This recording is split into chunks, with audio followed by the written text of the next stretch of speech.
नमस्कार, मैं रविश कुमार। बनारस के बारे में गुरु ज्ञानी जन इतनी बड़ी बड़ी बातें कह गए हैं कि मेरे पास कहने के लिए कोई बड़ी बात नहीं है। मैं छोटी बात कहता हूँ। बनारस में चुनाव हो रहा है, न कि बनारस को लेकर ललित निबंध प्रतियोगिता। यहाँ लगे पोस्टर, नारे और राजनीति की बातों में बनारस इतना ज्यादा बैकडेट में चला गया है कि मुझे डर है कि यह चुनाव इस बात पर ना हो जाए कि बनारस की स्थापना सप्तमी के रोज हुई थी या एकादशी के रोज। आप मेरा मतलब समझ गए हैं। हम आज के बनारस की बात करने यहाँ जमा हुए हैं। बनारस का चुनाव क्या राजनीतिक संदेश देने जा रहा है। प्लीज बनारस को किसी किले में मत बदलिए जिसकी फतह से हिंदुस्तान की जीत मुकम्मल हो जाती हो।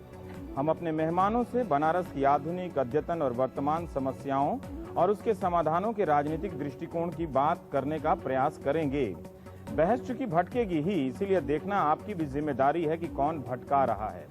गंगा, सफाई, सीवेज, बुनकर, पढ़ाई लिखाई, यूपी का यह अकेला जिला, अकेला संसदीय क्षेत्र जिसके तमाम पहलुओं पर चर्चा हो रही है, और इसका श्रेय भी जाता है आपके राजनीतिक दलों को, मुख्य रूप से बीजेपी और आम आदमी पार्टी को। संतुलन के लिहाज से सपा, बसपा और सीपीएम को भी, और इस संतुलन को बनाने में थोड़ी सी भूमिका मेरी भी हो जाती है।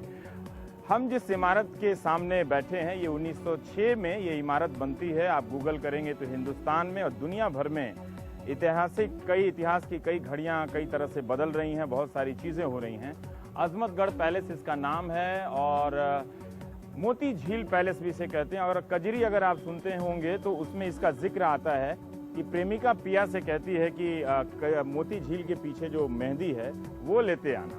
तो ये भी है। और इस इमारत से जुड़ा एक किस्सा आप लोगों के लिए बहुत अच्छा है कि यहाँ पर भूमिगत हुए कई नेता यहाँ आकर रहे हैं। अच्युत पटवर्धन, चंद्रशेखर आजाद, अरुणा असफ अली, जयप्रकाश नारायण, राज नारायण और भी कई नेताओं के संस्मरण इस इमारत से जुड़े हैं। कुछ इस कदर कि यहाँ की एक बेटी का नाम अरुणा असफ अली के नाम पर अरुणा है और एक बेटे का नाम जयप्रकाश नारायण के नाम पर जयप्रकाश है। वो लोग उम्र में सब मुझसे काफी बड़े हैं, लेकिन फिर भी। तो हम आज बनारस पे बात करने के लिए आए। अपने मेहमानों से आपका परिचय करा देते हैं। प्राइम टाइम में योगेंद्र यादव है हमारे साथ, आम आदमी पार्टी के नेता, रामेश्वर चौरसिया बीजेपी के नेता, सीपी राय समाजवादी पार्टी के नेता, जावेद साहब हैं हमारे साथ, नदीम जावेद हैं कांग्रेस के नेता हैं, और अमिताभ भट्टाचार्य यहाँ के वरिष्ठ पत्रकार हैं जो बनारस से ज्यादा जानते हैं। आपके बारे में हर कोई कहता है कि आप भट्टाचार्य जी से नहीं मिले तो फिर क्या बनारस से मिले। बात ये हम चर्चा करने आए थे कि बनारस का राजनीतिक संदेश क्या है, लेकिन अभी एक घटना हो गई कि चुनाव आयोग से बीजेपी का टकराव हो गया है।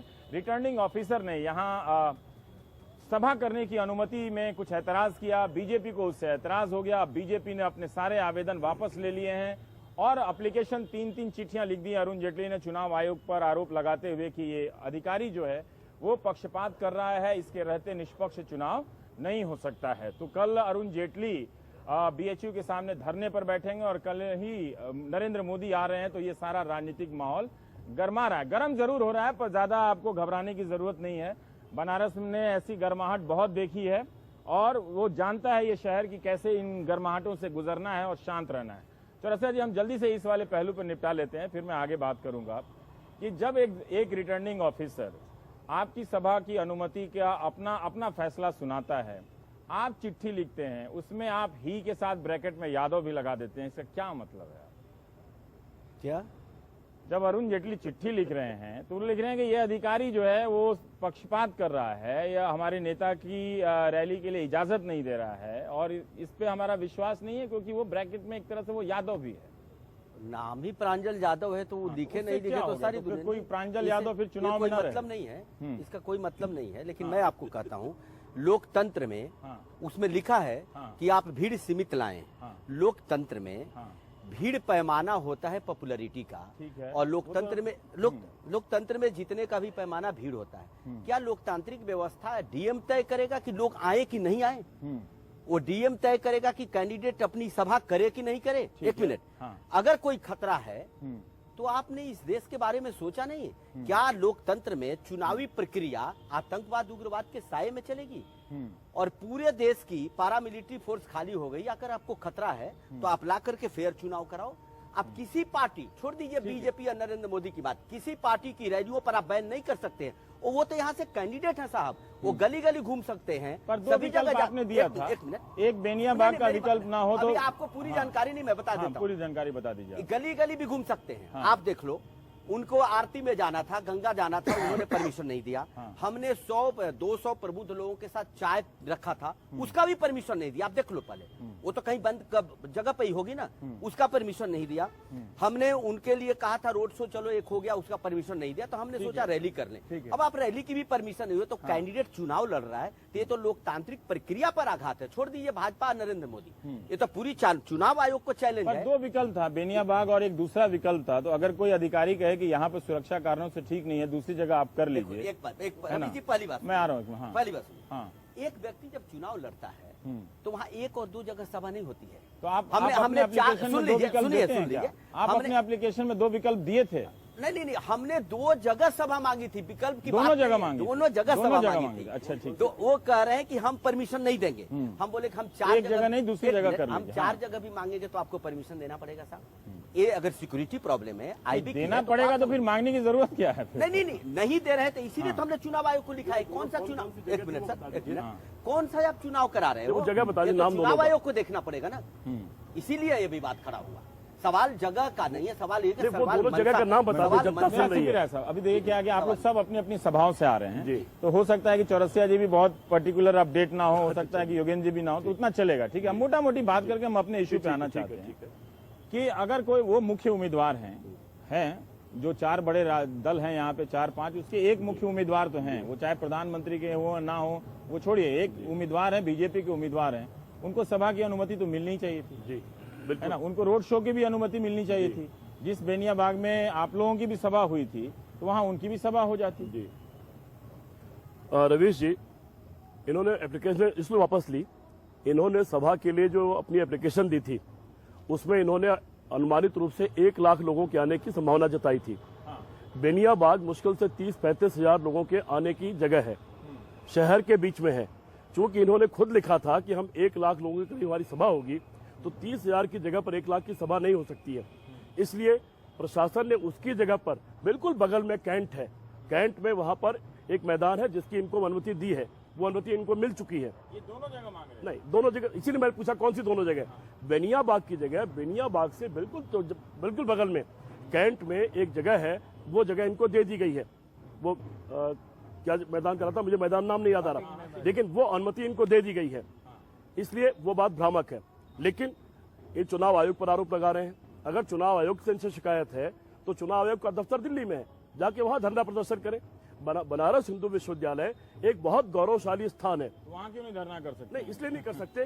किसी विश्वविद्यालय, बता रहा हूँ, किसी विश्वविद्यालय, किसी अस्पताल के गेट को आप धरना स्थल में कन्वर्ट नहीं कर सकते। उनके भी मौलिक अधिकार हैं।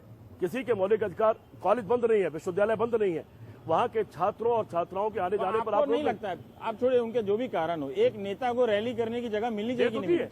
दे दी है, हाँ दे दी है स्थान, वो नहीं मिले। आरती की जगह नहीं मिली है, 150 लोगों के साथ परमिशन भी इनको मिल रही है ना। अगर वो परमिशन दिए होते तो अरुण जेटली प्रेस आरती की परमिशन भी इनको मिल रही है। क्यों लिस्ट है उसके बाद हुआ ना। तीनों बातें गलत है, तीनों बातें गलत है। इनको वैकल्पिक स्थान अभी डीएम नहीं दे रहा है, डीएम रिटर्निंग अफसर है।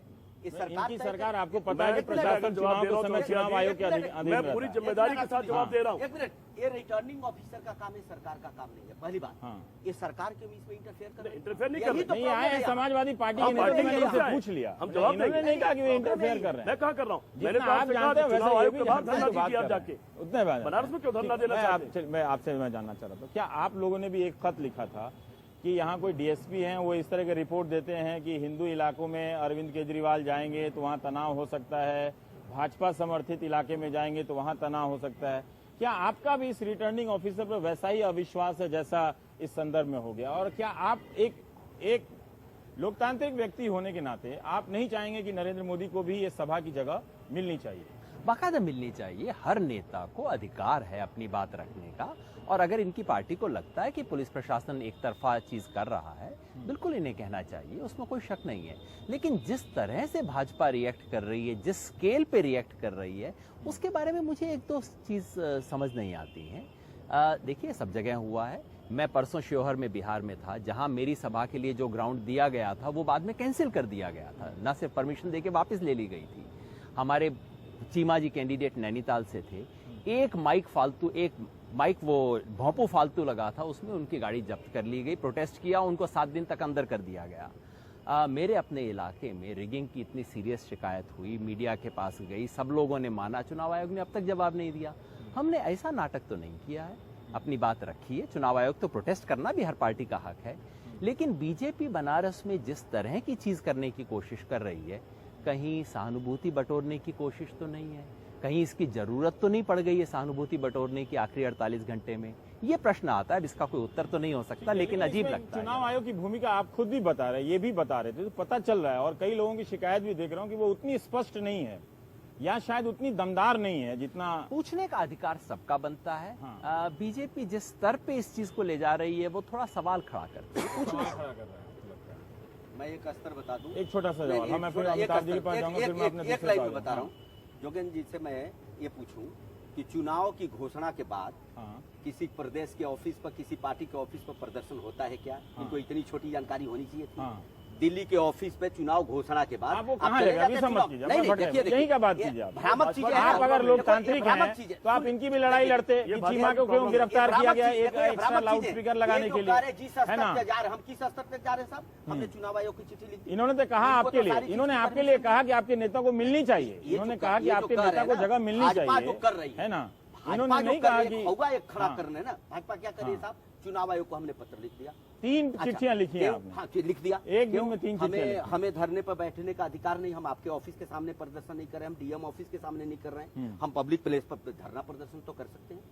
अगर ये चुनाव आयोग में नहीं है तो अमिताभ आपको पूरा अधिकार है, लेकिन आप अपने आपके पास हमारे दर्शकों के लिए ये जो बातें हो रही हैं, देखिए ये तो क्यूरियस, या फिर मैं बढ़ूं अपने तरफ? पूरा अधिकार है। ये अपने अपने फ्रेम में अपनी सहूलियत से इसका भाष्य किया जाता है। ये आप भी मानिएगा, हम भी मानेंगे। तो आप देखो मेरे आप लगातार देख रहे हैं कि आप इस आखिरी 2 चरण के समय से ही आप ये संकेत दे रहे हैं चुनाव आयोग को। रवीश भाई प्रदर्शन करते बात केवल बनारस की रामेश्वर जी, एक सेकंड, दूसरों को भी सुन लीजिए। रवीश भाई, जो उत्तर प्रदेश की राजनीति को आप खासतौर से 89 के बाद जब आप देखेंगे, और 93-94 से तो हम लोग लगातार देख रहे हैं, छात्र राजनीति में थे उस समय से और अब तक, कि जो राज्य की सरकार होती है वो हर इलेक्शन से पहले जो उनके पसंदीदा अधिकारी होते हैं उनको बड़े पैमाने पर सिपाही से लेकर, दरोगा से लेकर और डीएम और एसपी तक उनको लाके उनको काम दे देती है। और इस इलेक्शन में भी राज्य की सरकार ने चुनाव से पहले बड़े पैमाने पर तबादले किए। इलेक्शन कमीशन ने इंटरवीन किया और ये कहा कि जो आप डीएम और एसपी ला रहे हैं बहुत सारी जगहों पर उन्होंने चेंज किया, और ये कहा कि ये इलेक्शन कमीशन ने कि ये बायस डिसीजन है, ये इलेक्शन को इन्फ्लुएंस करने का एक तरीका हो सकता है और इनके थ्रू ऑपरेट कर सकते हैं। वो हर राज्य में होता है, तो हर राज्य में यूपी में सबसे अधिक हो रहा है पिछले 2 दशक में। और जो महत्वपूर्ण बात है वो ये है कि जो आपने सवाल किया बात सही है कि 30,000 लोग, वो जो इलाका है मुशायरा वहां होता है कौमी यकजहती पर उसी मैदान में हर साल। और जो नजीर का शहर है, जो कबीर का शहर है, जो बिस्मिल्लाह खां का शहर है, मैं आपसे अर्ज करूं कि जिसके लिए इतना हंगामा हो रहा है उसी जगह पे हर साल एक मुशायरा होता है और कवि सम्मेलन होता है, सिर्फ कौमी यकजहती के नाम पर और हिंदू मुस्लिम एकता के नाम पर। लेकिन ये बात भी सच है कि उसमें 30,000 से ज्यादा लोग नहीं आ सकते। और अगर भारतीय जनता पार्टी 1 लाख लोगों की लाने की बात करती है तो सचमुच उस पूरे इलाके में फिजिकली भी शायद जाके आपने देखा होगा प्रॉब्लम हो जाएगी। आप इसको रहने दीजिए, हम जरा चलते हैं, अब रहने दीजिए। चुनाव आयोग पर इन्होंने कहा, एक लाइन में बता दूं। देखो रवि जी, चुनाव आयोग की हालत क्या हो गई है, एक जो थानादार होता है ना, हमारे यहाँ अपहरण होता था तो 10 केस में 1 लिखता, तो सुन लीजिए अरे सुन लीजिए मैं मेरी बात। ये केजे राव वाला और सेशन वाला चुनाव आयोग नहीं है। चुनाव आयोग को लिख के देते हैं 100 जगह बूथ कैप्चरिंग हुआ तो क्यों नहीं रिपोल कराते हो, चेक क्यों नहीं करते हो? चुनाव आयोग इतना शिथिल पड़ गया है, आप जो कह रहे हो वो केजे राव वाला चुनाव आयोग नहीं है। आज सब लोगों ने कंप्लेन किया, तो आप चुनाव आयोग की जिम्मेवारी है कि कहा है कि हम ये पक्षपात के आरोप को स्वीकार नहीं करते। बात इसकी नहीं कर रहा हूँ मैं, जनरल कर रहा हूँ। जहाँ देखिए ठीक है, चलिए एक बात अमिताभ, मैं दूसरे सवाल पर सर जी कोऑपरेट कीजिए थोड़ा सा। हाँ, इस वाले पे कुछ अगर पर्सपेक्टिव आप जोड़ना चाहते हैं, ये जो बेनिया बाग को लेकर जो विवाद हो रही है, इसमें सिर्फ एक याद करना पड़ेगा, लोग इतिहास से ही सीखते हैं। एक चुनाव हुआ था अर्ली 90s में, इसी बेनिया बाग में कुछ नेताओं ने चुनाव के 3 दिन पहले इस तरह से प्रोवोकेशन किया कि शहर कर्फ्यू में चला गया था, वायलेंस इरप्ट किया था। तो अगर कोई अधिकारी दूध का जला छाछ फूंक कर पीता है तो अपैरेंटली उसमें कोई हमको अपराध और कॉन्स्पिरेसी दिखाई नहीं पड़ रहा है। होगा कुछ, अभी तक वो क्लियर नहीं है, मगर लोग अतीत से सीखते हैं। इस शहर ने उस चुनाव से सीखा था। तो इतिहास के पन्ने भी पॉलिटिशियन और जर्नलिस्ट दोनों को पढ़ना चाहिए। इस शहर का इतिहास वो है। 91 की बात है कि ये 91 की बात है। ठीक है रवीश जी, हाँ। इनके बात नहीं। आज नरेंद्र मोदी 400 से ज्यादा सभा कर चुके हैं, हर इलाके में चल चुके हैं। इस तरह की बातों को लाकर के आप क्या प्रचारित करना चाहते हैं? पब्लिक शांत बैठी है, आप दंगा खुद प्रवोक करके कराना चाहते हैं। आज तक तो उनके किसी भाषण में एक दंगा नहीं हुआ, एक इंसिडेंट नहीं हुआ। हम जहाँ 5 लाख बुलाते हैं 10 लाख लोग आगे, आपने बनारस में देखा था 10 लाख कहीं नहीं आया। सुन लीजिए, ठीक है, आपके लिए नहीं बहन, वहाँ से आप ऐसे बात कर, ठीक है। हम मान लो 2 लाख मुझे सवाल करने दीजिएगा दूसरा। 5 लाख लोग आ गए, आज तक इंसिडेंट नहीं हुआ। तो आपको ये जो है पॉलिटिकल पार्टी जैसे, तो माफ कीजिएगा, वो जमाना नहीं जो आप सोच रहे हैं। लोग शांति चाहते हैं, लोग नहीं दंगे कर रहे आते। 1 मिनट, आप ही के शहर में 5 लाख लोग सड़कों पर आ गए, हाहाकार मच गया। 5 लाख। 1 मिनट। नहीं, ये डेटा एकदम गलत बता रहे हैं। सब जगह 5 लाख 10 लाख। देखिए चौरसिया साहब, ये देखिए गलत तरीका है। सारा डेटा एनडीटीवी के चैनल को नहीं रवीश भाई महत्वपूर्ण लोग, और वहाँ नहीं कुछ भी नहीं हुआ। महत्वपूर्ण बात यह है कि आप किसी चैनल का इस्तेमाल करके डिबेट में बैठ के आप गलत डेटा बता के देश को क्यों गुमराह कर रहे हो? हम खारिज कर रहे हैं, आपको पूरी तरह से खारिज कर रहे हैं। 50,000 कर देता हूँ, लेकिन वो शांतिपूर्ण तरीके से हुआ था, है ना? नहीं हुआ था।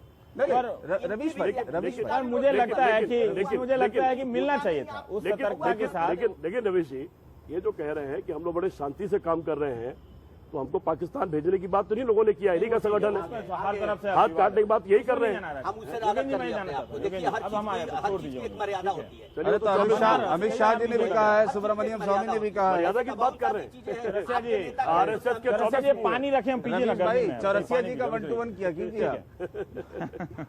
बनारस का एक इलेक्शन हो रहा है, और इस इलेक्शन में हमने देखा, जो मेरे लिए बहुत अच्छा पक्ष है, कि एक नदी से जोड़ा गया है इस चुनाव को। चाहे जैसे भी जोड़ रहा है, कोई काशी ने बुलाया है, माँ ने बुलाया है, या माँ ने नहीं बुलाया है, वो जो भी इस तरह के रूपक का इस्तेमाल हुआ हो, लेकिन उसमें गंगा एक केंद्र में है। ठीक है, मैं ये जानना चाहता हूं कि क्या सचमुच जो बीजेपी प्रस्ताव पेश कर रही है गंगा को साफ करने के लिए, वो क्या मुकम्मल है जो आपके प्रस्ताव से? फिर मैं निकालूंगा। मैं आपसे पहले जानना चाहता हूं बीजेपी के प्रस्ताव की आलोचना। अब मैं मुश्किल सवाल पे आता हूं, रुकिए।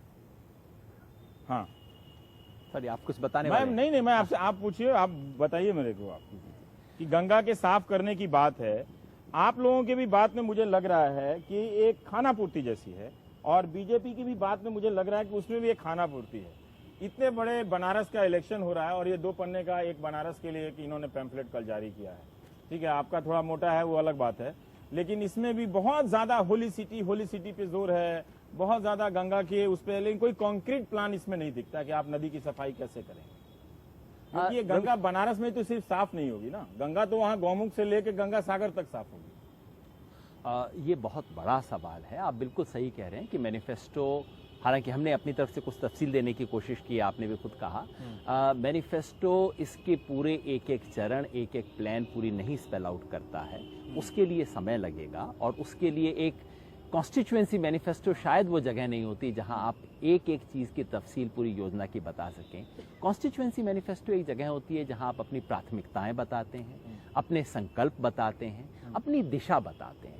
उस दिशा का हर पत्थर क्या होगा, हर तफसील क्या होगी, कॉन्स्टिट्यूएंसी मैनिफेस्टो उसकी जगह नहीं है। लेकिन हमारे लिए बनारस, हमने होली सिटी कहा है, लेकिन होली सिटी किसी एक धर्म, जाति, संप्रदाय के हिसाब से नहीं कहा है। हमने कहा है कि ये भारत की सभ्यता का एक क्रेडल है, एक पालना है, और उस तरह से इसका सम्मान होना चाहिए, इसको एक विशेष स्थान मिलना चाहिए। बनारस का जिस तरह का स्थान है, हर व्यक्ति यहाँ आके कहता है कि इस शहर की थोड़ी तो बेहतर रखरखाव हो सकती थी, यहाँ की इतनी पवित्र जगहों की कुछ तो बेहतर स्थिति हो सकती थी, उसको हमने केंद्र में रखा है। लेकिन जैसा आपने कहा, हमारे मैनिफेस्टो में केवल ये बात केंद्र में नहीं है, हमारे लिए बनारस के मछुआरे भी केंद्र में है, बनारस का किसान भी है, बनारस का बुनकर भी है, बनारस की तमाम चीज़ें हमारी नज़र में है, और इसका एक पूरा समग्र विकास का एक आउटलाइन हम पेश करते हैं। आउटलाइन से ज्यादा नहीं है, मैं आपको पहले ही मानता हूं। ठीक है, इन्होंने भी बीजेपी का भी आउटलाइन ही है। मैं चौरसिया साहब मैं आपसे सवाल जानना चाहता हूँ। आपके शायद यहाँ मेयर हैं,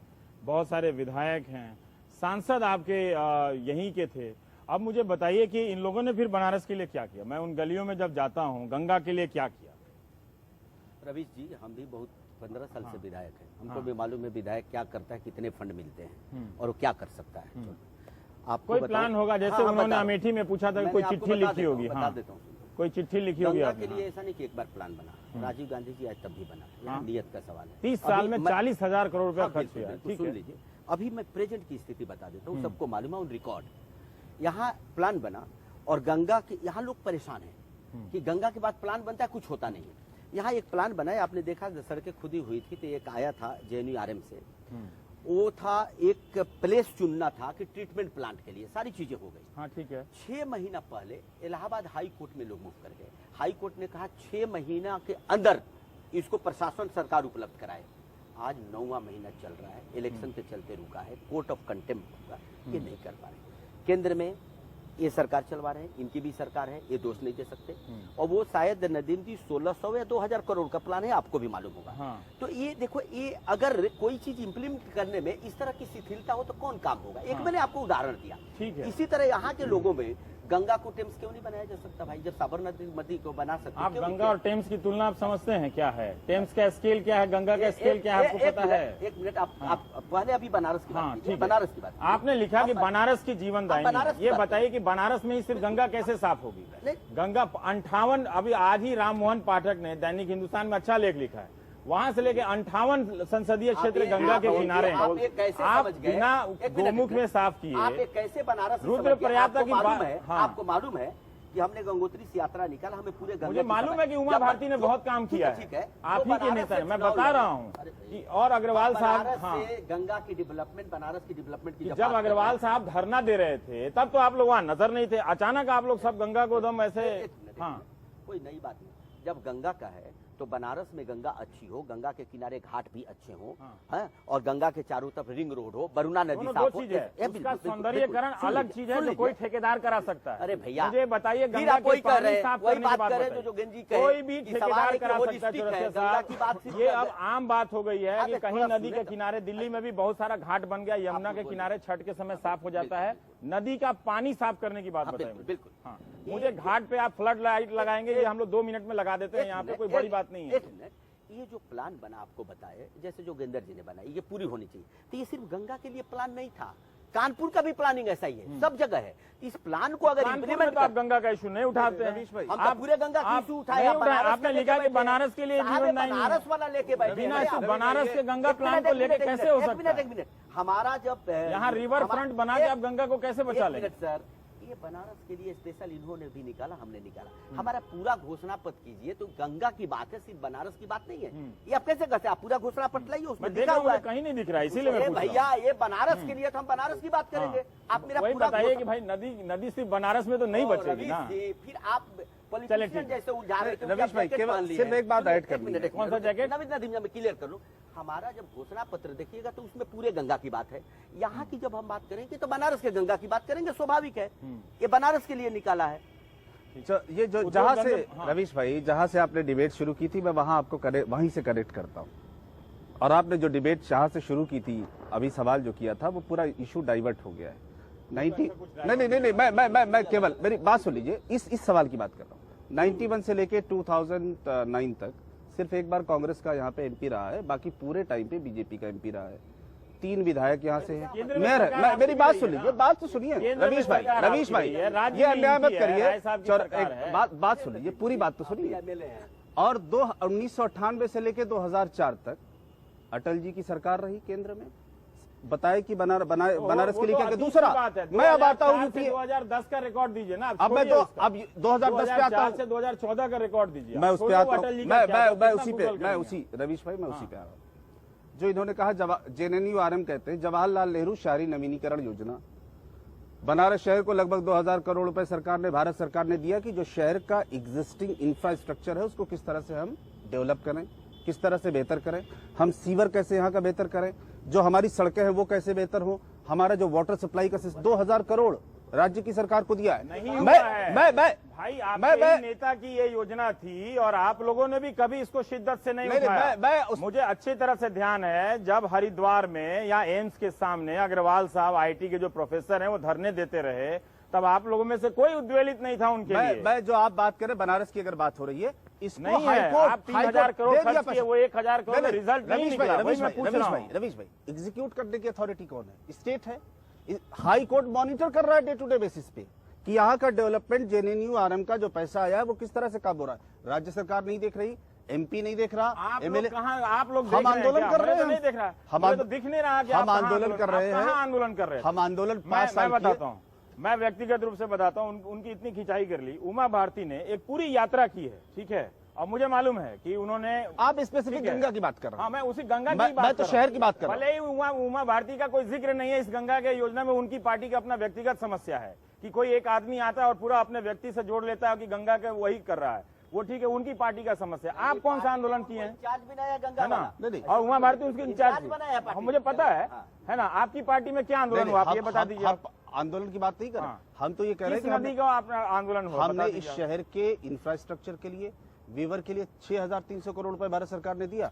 800 करोड़ रुपए शहर में। मैं गंगा की बात कर रहा हूं। गंगा के लिए भारत सरकार ने एक अथॉरिटी बनाई, 6 राज्य शामिल है। उन्होंने राष्ट्रीय नदी घोषित कर दिया और क्या किया इसके अलावा? 15,000 करोड़ रुपए भारत सरकार ने दिया। लेकिन मेरी जो मूल बात है, संघीय ढांचे में रवीश भाई एग्जीक्यूट कौन करेगा? भारत सरकार नहीं करेगी, राज्य सरकार करेगी। मैं तो राजनीतिक दल से भी पूछ रहा हूँ, बताया तो उन्होंने राजनीतिक दल के नाते, अब जाके देखिए, उनको अच्छी समझ है। मैं कह रहा हूँ कि अगर गंगा पे बोलना चाहिए तो मैं हैरान हूँ कि उमा भारती क्यों नहीं बोल रही गंगा के बारे में।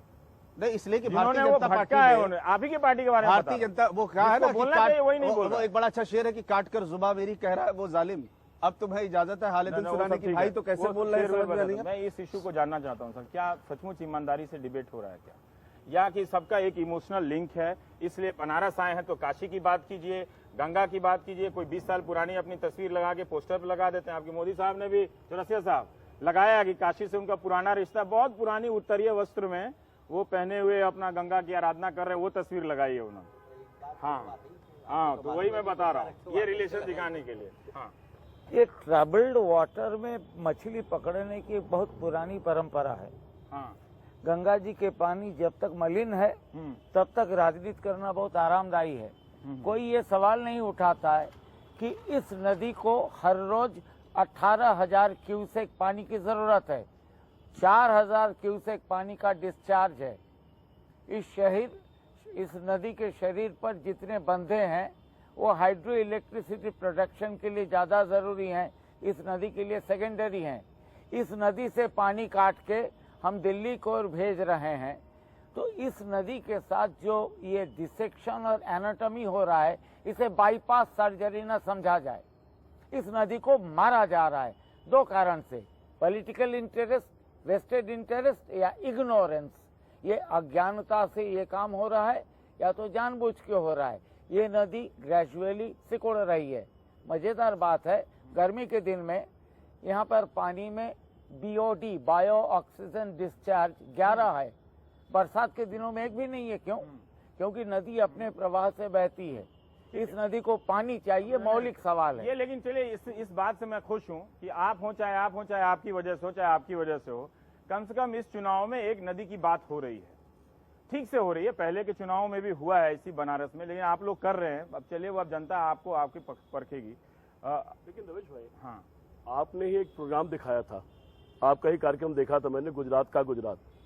उसमें जो नदी की हालत आपने दिखलाई थी, वो तो ऐसे नहीं थी कि वादा सुंदर है, वो उसका किनारे का सुंदर है, वो अलग विवाद की बात है। बाकी जो चीजें दिखाया था आपने, उसमें ऐसा तो नहीं लगता कि उन्होंने वहां कुछ काम किया और जिसके आधार पर यहाँ करने का वादा कर सके? उन्होंने उसके आगे उसका सीमेंटीकरण किया है, सौंदर्यीकरण बना दिया है उन्होंने, लेकिन पानी साफ करने की बात कर रहा हूँ। पानी अब तो हर राज्य में जाइए तो नदियों के किनारे कुछ इस तरह से घाट बना दिए गए हैं, सुंदर बना दिए गए हैं। खैर, मैं इस पे आना चाहता हूँ कि क्या सचमुच बनारस का चुनाव उस लोकतांत्रिक पैमाने पर हो रहा है जिसकी अपेक्षा यहाँ पर थी, जिसकी शुरुआत मैंने किया था, उसमें मैं आना चाहता हूँ। बस मैं एक चीज कह दूं, भट्टाचार्य साहब ने बहुत बुनियादी चीज उठाई है, और वो ये कि हमारे देश में जो विकास का मॉडल है, वो मॉडल ऐसा है जो नदियों को खत्म कर रहा है, और हमें बहुत बड़े पैमाने पे सोचने की जरूरत है। मुझे अच्छा लगा आपने वो बुनियादी सवाल यहाँ उठाया जो बनारस के चुनाव का सवाल है। मैं समझता हूं बनारस का चुनाव इस वक्त भारत की आत्मा, भारत का जो सपना है, उसकी जो दो अलग अलग दृष्टियां हैं, उसका चुनाव है। इस लिहाज से ये सिर्फ एक शहर का चुनाव नहीं है, सिर्फ दो व्यक्तियों का चुनाव नहीं है, सिर्फ भाजपा, आम आदमी पार्टी, अरविंद केजरीवाल, मोदी का चुनाव नहीं है। ये हिंदुस्तान के दो अलग अलग सपनों के बीच में चुनौती की बात है, वो चुनाव की बात है।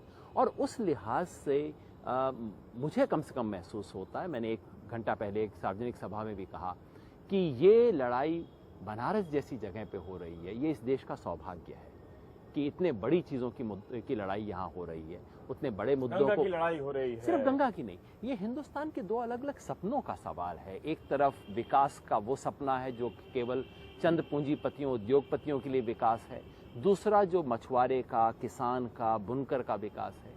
एक तरफ वो जो हिंदुस्तान की एकता को, विविधता को समाप्त करके देखता है, दूसरी तरफ वो सपना जो हिंदुस्तान की एकता को विविधता के अंदर देखता है। ये दो बहुत बड़े सवाल हैं जो इस तनाव में उठ रहे हैं, उठने चाहिए। शादियां चल रही हैं। नहीं, ऐसे यूपी है कोई पता। मैंने सोचा कोई मान गया है कि ये दो बहुत बड़े सवाल उठे हैं, उसकी तारीफ में कोई चला रहा है, तो ये दो बहुत बड़े सवाल हैं और मुझे लगता है कि इन दो बड़े सवालों के ऊपर चर्चा हो सके, इसकी शुरुआत हमने की है। अगर बाकी पार्टियां भी इस सवाल के ऊपर उठा सकती तो बहुत बेहतर बनता। ये बात आप सही कह रहे हैं, मैं उस सपने वाली बात पे बात आता हूँ, लेकिन ये अच्छा है कि इनके मैनिफेस्टो में एक है कि हम ठीक है टूरिज्म को बढ़ाएंगे, जो इसकी संभावना की जो बात कर रहे हैं ये कि हम टूरिज्म यूनिवर्सिटी बनाएंगे। मुझे मालूम नहीं टूरिज्म यूनिवर्सिटी से क्या होता है, लेकिन फिर भी देखो ऐसा नहीं, थोड़ा जोर से बोलिए ना, गर्मी में बिठा दिया तो क्या होगा। बनारस में भी पहले भी चुनाव हुए हैं, पूरे देश में हुए हैं। आज बनारस का चुनाव सेंटर स्टेज में क्यों है? आज घोषित प्रधानमंत्री कैंडिडेट एक ही है, कभी भी होता तो सेंटर स्टेज में। जब लड़ते थे आपके नेहरू जी तो सेंटर स्टेज में रहता था, अटल जी भी लड़ते थे तो रहता था, इंदिरा जी भी रहती थी सेंटर स्टेज। दूसरी बनारस, अटल जी के समय में भी कोई लखनऊ इस तरह से नहीं जाता था जैसे हम लोग बनारस आए। एक मिनट, एक सांस्कृतिक नगरी है।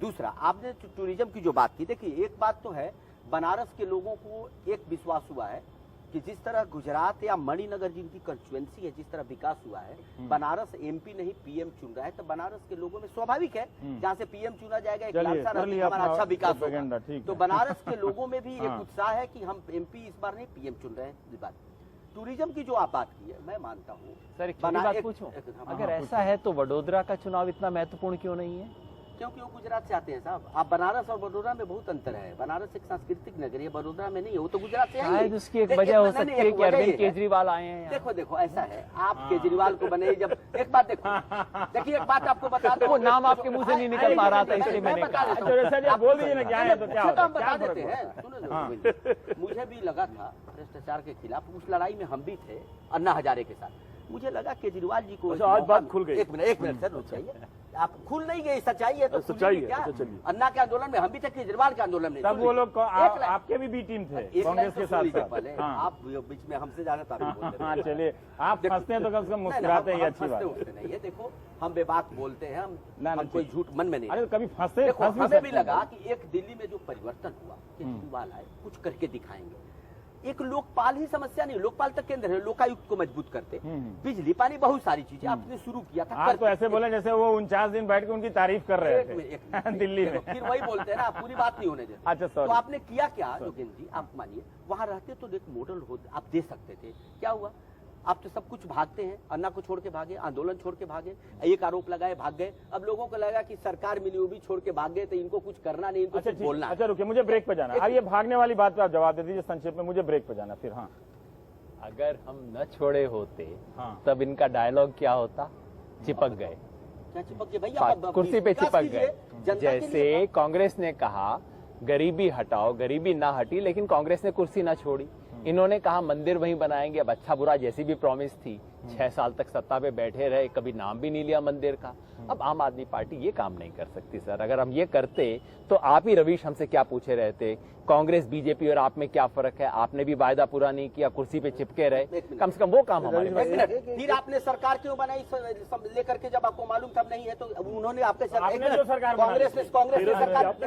कांग्रेस ने सरकार नहीं गिराई थी, सुन लीजिए, किसी ने नहीं गिराई, ये छोड़ करके भागे, दोनों में अंतर है। रवीश भाई, कुछ करने के नहीं थे, आपको लगा कि कुछ नहीं कर पाएंगे, वादे हमने झूठे किए हैं, ऐसे नहीं चलता था, आप भाग गए साहब। मैं केवल देखिए, वो फिर आम आदमी पार्टी और वो सरकारों की बात शुरू हो गई। मैं केवल एक बात कहता हूँ कि जो यादव जी ने जो सवाल उठाए कि आम आदमी पार्टी एक अलग तरह का मॉडल या एक अलग तरह का सिस्टम दे रहा है, आप कर लीजिए, उसके बाद वापस मैं ब्रेक लेता हूं, उस पे बात ब्रेक लेता हूं, तो ये फिर महत्वपूर्ण बात। मैं ब्रेक के बाद इस पे बात करना चाहता हूं कि मॉडल बनारस के जरिए जो आइडिया ऑफ इंडिया की बात हो रही है, थोड़ा बड़ा इलीट सा लगता है, लेकिन बात कर लेते हैं। अपनी जनता भी खूब समझती है ना, कि हिंदुस्तान का ढांचा जो है वो किसी उम्मीदवार से कहीं ज्यादा वो महत्वपूर्ण है। छोटे से ब्रेक के बाद